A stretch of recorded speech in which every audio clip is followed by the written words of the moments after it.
বিসমুল্লাহির রহমানির রহিম। আজ আমি হাতিসুর গাছের উপকারিতা বলবো। এই হাতিসুর গাছের উপকারিতা আমরা কম বেশি সবাই জানি। আজ আমি একটা উপকারের কথা বলবো। সেই উপকার হচ্ছে আমাদের যদি কেউ চোখ ওঠে এবং চোখে ফুলি পড়ে, তাহলে হাতিসুর গাছের পাতা ভালো করিয়া পরিষ্কার করিয়া আমরা চিপড়াইয়া এই দুই চোখে 2 ফোঁটা রস ব্যবহার করিবেন।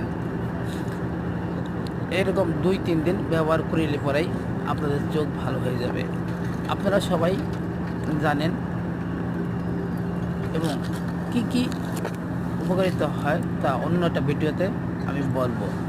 আমার এই ভিডিও যদি আপনাদের ভালো লাগে, লাইক, শেয়ার, কমেন্টস করিবেন। এই বলে আমার ভিডিও শেষ করছি। ধন্যবাদ।